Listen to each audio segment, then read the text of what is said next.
On the morning of August 6, 1945, marine engineer Tsutomu Yamaguchi was preparing to go home. He had just finished a grueling 3-month business trip in Hiroshima, designing oil tankers for Mitsubishi Heavy Industries, and this was supposed to be his final day in the city. Walking to the train station with 2 colleagues, he realized he was missing something important.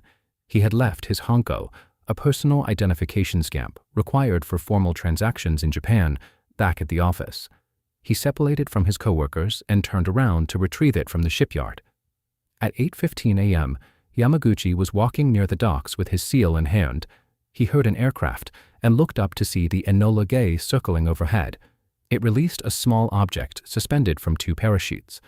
This map of Hiroshima shows exactly what happened next.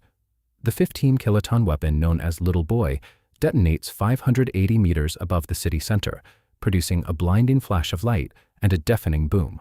Expanding outward from ground zero, we can see Yamaguchi is positioned exactly 3 kilometers away. Even from that distance, the thermal and kinetic shockwaves is overwhelming, inflicting severe burns and rupturing his eardrums. The sheer distance spares his life, but just barely. By simply forgetting a piece of office stationery, Yamaguchi had anchored himself directly inside the blast radius of the world's first nuclear attack. After regaining consciousness, Yamaguchi crawled to an air raid shelter. There, he survived the night and eventually reunited with his colleagues who had also survived.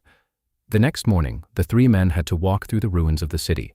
They navigated an apocalyptic landscape of ash, debris, and skeletal remains just to reach the surviving train station.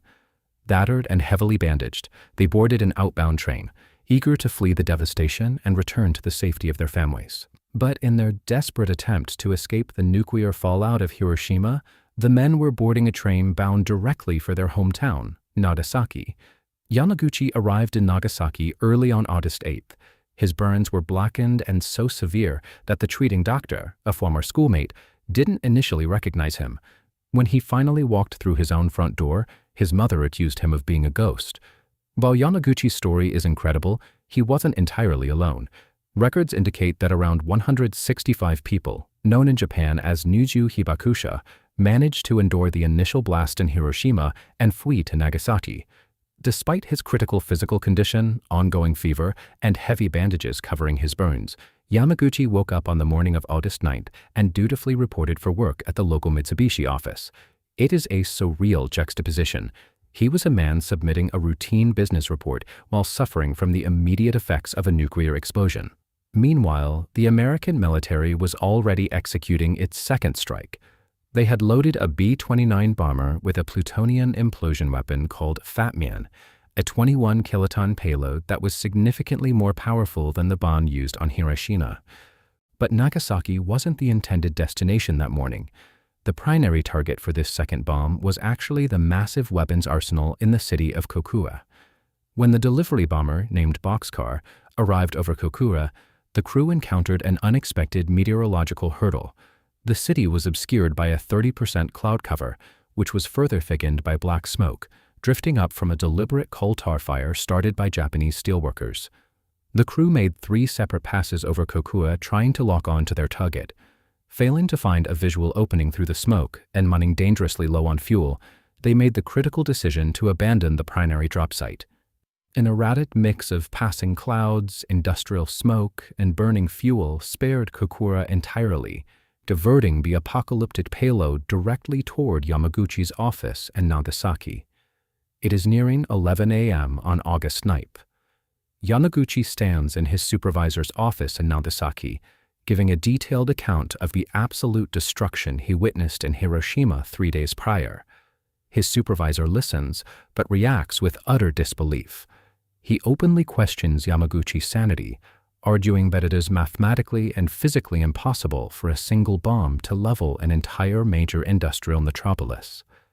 At exactly 11:02 a.m., precisely as his boss insists that such a weapon cannot exist, the office window fills with the exact same iridescent white flash.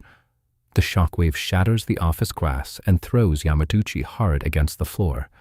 A second atomic bomb has just detonated 1,650 feet above the Urakami Valley.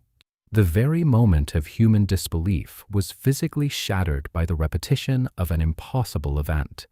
And once again, Yamaguchi was positioned exactly 3 kilometers away from ground zero.